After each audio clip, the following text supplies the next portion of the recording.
नमस्कार, मेरा नाम है आस मोहम्मद कैफ। आप लोग द पॉइंट आउट देख रहे हैं। आप उत्तर प्रदेश में बाई इलेक्शन को लेकर के लगभग जो सरगर्मियां हैं वो अब हाइप पर हैं। जो अब तक के उनका सबसे तापमान, अधिकतम तापमान हो सकता है, पर अधिकतम तापमान पर हैं। और अधिकतम तापमान पर होने का कारण ये है कि कल 18 तारीख है और कल प्रचार का आखिरी दिन है।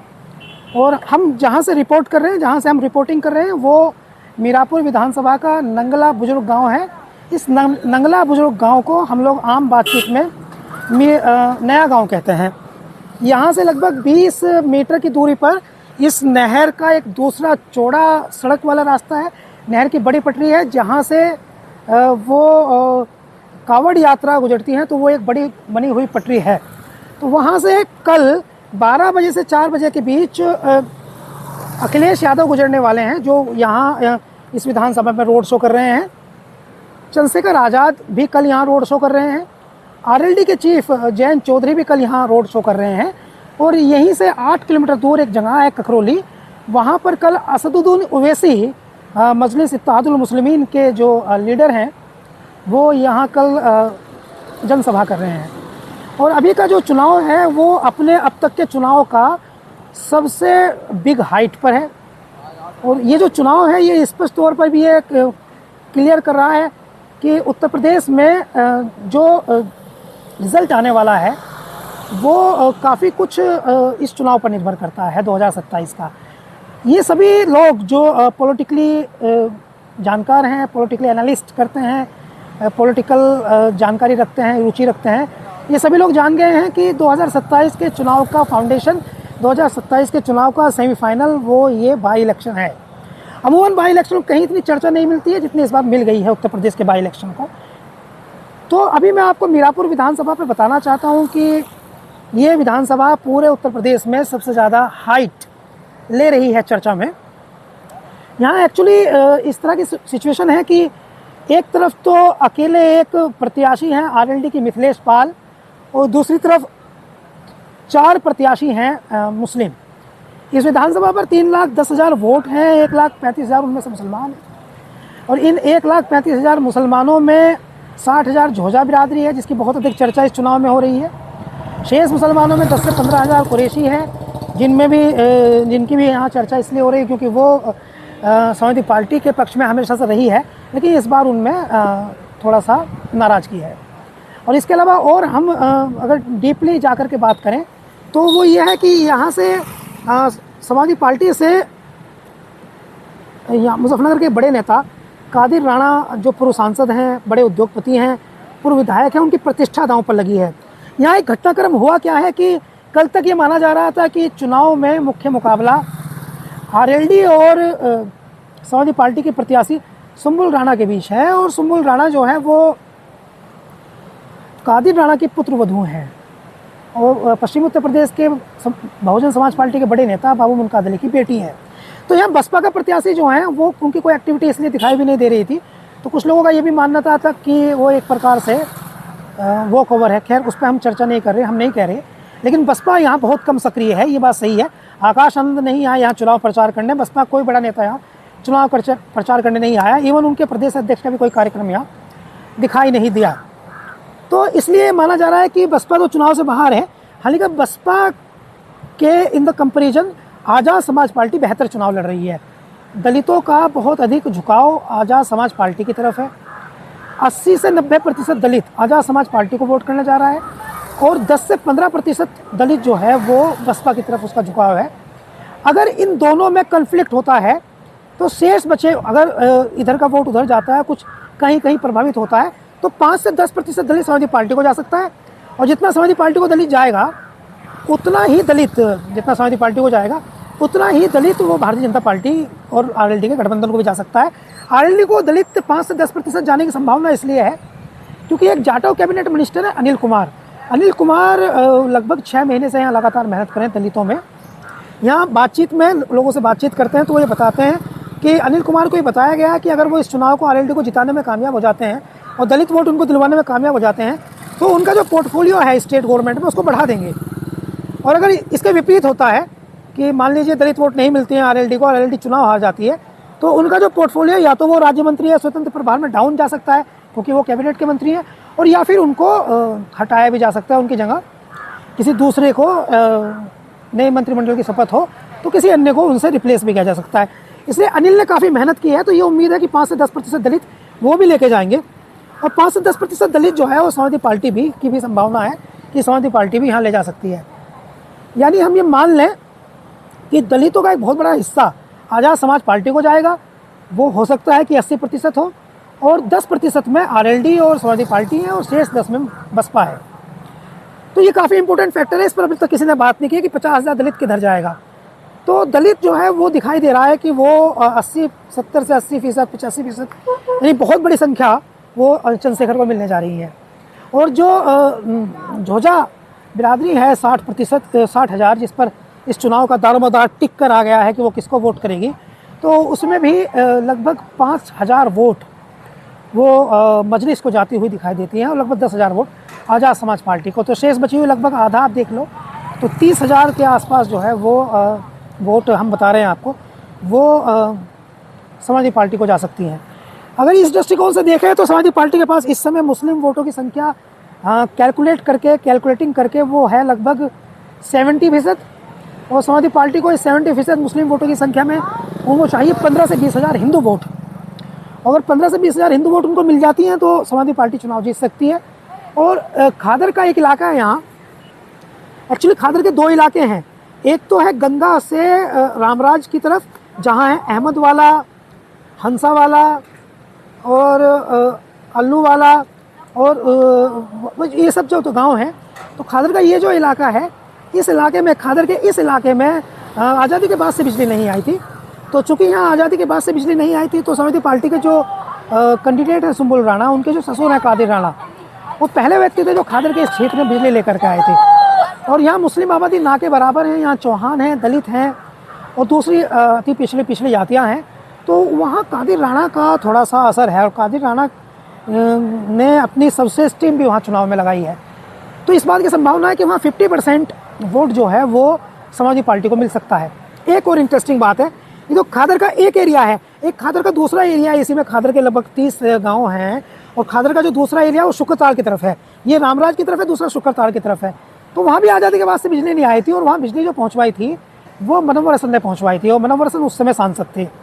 और इत्तेफाक यह है कि जिस समय मनोहर हसन सांसद थे, ठीक उसी समय कादिर राणा यहीं से, जब पहले इसका नाम मोरना विधानसभा था, तो यहीं से विधायक थे।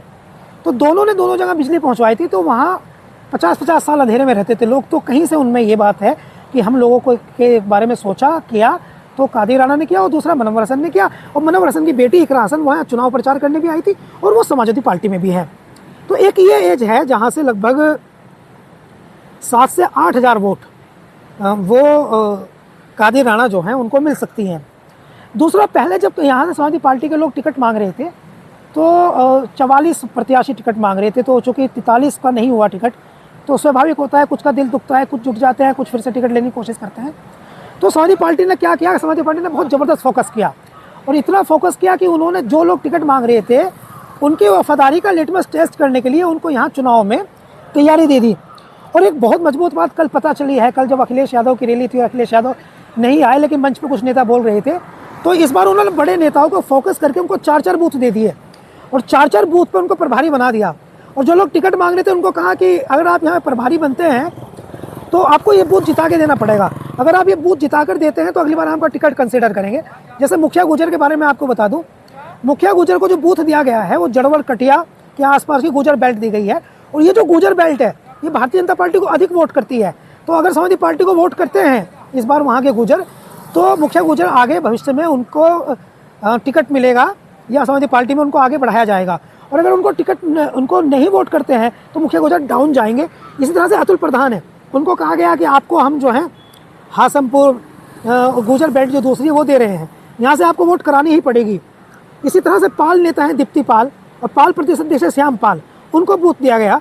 इसी तरह से इलम सिंह गुज्जर को बूथ दिया गया, कुंवर देवेंद्र सिंह को बूथ दिया गया, आदर्श कुमार को बूथ दिया गया, ये गुजर नेता हैं सभी। रुद्र सेन को बूथ दिया गया जो राष्ट्रीय महासचिव हैं। इसी तरह से जाटों के जो नेता हैं, जैसे चौधरी हरिंदर मलिक यहाँ चुनाव के प्रभारी हैं, और वो मुजफ्फरनगर के सांसद हैं, तो उनको भी बूथ, उनके बेटे हैं पंकज मलिक, वो विधायक हैं, उनको भी बूथ है। मुकेश चौधरी उनको भी बूथ है। तो जो बड़े बड़े नेता हैं, जो स्ट्रेटजी भारतीय जनता पार्टी ने अपनाई, उसी तरह से समाजवादी पार्टी ने बड़े तमाम नेताओं को बूथ पे लगा दिया है, बूथ पे फोकस कर दिया है। आप बूथ का लेवल देखिए, समाजवादी पार्टी के वर्क करने का ग्राउंडेड लेवल देखिए कि मोहम्मद फाहद जो यूजन सभा के राष्ट्रीय अध्यक्ष हैं और वो यहाँ पर चुनाव में लगे हैं, तो उनको भी बूथ दिया गया है। यानी चुनाव बहुत सीरियस लड़ रही है समाजवादी पार्टी। भारतीय जनता पार्टी भी इसी तरह से बूथ दे रही है। यहाँ केंद्रीय मंत्री हैं जितिन प्रसाद, केंद्रीय मंत्री हैं एसपी सिंह बघेल, कई मिनिस्टर काम कर रहे हैं, नेता काम कर रहे हैं, तो सबको बूथ दिया गया है। तो ये बात दिखाई जरूर दे रही है कि समाजवादी पार्टी जो है वो आज़ाद समाज पार्टी के पास वोट है या मजलिस के पास वोट है, लेकिन अगर हम चुनाव के स्ट्रेटजी को समझें, चुनाव लड़ने की टैक्टिक्स को समझें, तो जो मुख्य मुकाबला है वो बूथ मैनेजमेंट का, वो भारतीय जनता पार्टी और लोकदल के गठबंधन की कैंडिडेट मिथिलेश पाल के पास मैनेजमेंट है, स्ट्रेटजी है, योजना है, बूथ मैनेजमेंट है, नेता हैं, 2-2 हज़ार बूथ पर एक बड़ा बड़ा नेता बिठाया है, और समाजवादी पार्टी है, उनके पास मैनेजमेंट है। उन्होंने 4-4 बूथ पर, 2-2 बूथ पर एक अपना संगठन का लोग बिठाया है।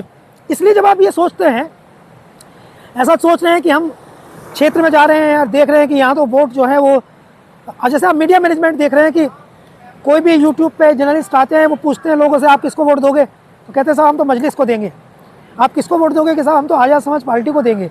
आप किसको दोगे साहब हम तो सुम्बुल राणा को देंगे, समाजवादी पार्टी को देंगे, या फिर हम तो आरएलडी को देंगे।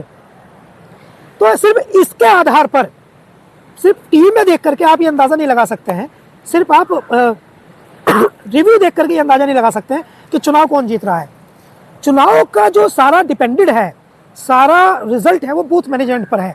और अब तक हमें ये दिखाई देता है कि बूथ मैनेजमेंट जो है वो, अब जो लास्ट वाला सीजन है, जैसे 2 दिन बचे हैं चुनाव में, 1 दिन प्रचार का बचा है, तो जो लास्ट वाला सीजन है वो सारा सीजन जो है वो बूथ मैनेजमेंट पर है। और बूथ मैनेजमेंट 2 ही राजनीतिक पार्टियों का मजबूत दिखाई देता है, एक है समाजवादी पार्टी और दूसरी है आरएलडी। यानी या तो आरएलडी का बूथ मैनेजमेंट बहुत स्ट्रॉन्ग है, या फिर समाजवादी पार्टी का बूथ मैनेजमेंट बहुत स्ट्रॉन्ग है। और बूथ मैनेजमेंट पे ये डिपेंड करता है कि बस्ता लेके बैठेगा कौन, वोट बूथ तक लेकर जाएगा कौन, उसके बाद जो है वोट डलाएगा कौन, फिर वोटिंग पर्ची में क्या इशू आता है। पिछले कई चुनाव में हमने ये देखा है कि वोटिंग पर्ची पर इशू आया है। रामपुर के चुनाव में, मंगलौर के चुनाव में, मंगलौर बिल्कुल पास में है, अभी आपने देखा होगा मंगलौर बिल्कुल इस नहर के जहाँ हम किनारे बैठे हैं, मंगलौर बिल्कुल पास में है। तो मंगलौर में यहीं पर चुनाव में बहुत ज़्यादा हल्ला हुआ था, और इतना हल्ला हुआ था कि खून बहुत सारे फट गया था। तो खून बहुत ज़्यादा खून का फट गया था। तो बहुत ज़्यादा टेंशन इस बात की भी है। तो अभी जो चुनाव जैसे जैसे कैरी कर रहा है, आगे जा रहा है, तो पूरा का पूरा चुनाव अब मैनेजमेंट पर आकर टिक गया है। अब तक जो मन बना है, जो मीडिया ने मन बनाया है, जो यूट्यूब ने मन बनाया है, जो लोगों के बयान से मन बना है, वो 24 घंटे में बदल जाएगा।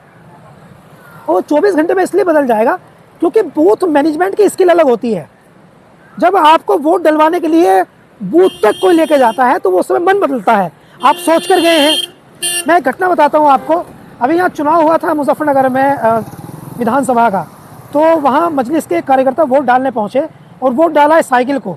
तो मोहल्ले में उन्होंने, उनकी बहुत मजाक बनी। उन्होंने कहा यार तुम तो बहुत मजलिस की पैरोकारी करते थे, वोट डाला है साइकिल को। उन्होंने कहा साहब ये बात सही है कि मैं ओवैसी को पसंद करता हूँ, मैं ओवैसी का फ़ैन हूँ, लेकिन आखिरी मोमेंट में मुझे भाजपा को हराना था, इसलिए मैं साइकिल को वोट डालाया। तो इस बात की बहुत संभावना है कि अगले 2 दिनों में नतीजा निश्चित तौर पर, लोगों का नज़रिया निश्चित तौर पर बदलेगा। और वो कैसे बदलेगा ये देखने वाली बात है। चुनाव मुख्यतः लास्ट डे 2 ही ध्रुवों में विभक्त हो जाएगा और बूथ मैनेजमेंट की उसमें बहुत महत्वता रहेगी।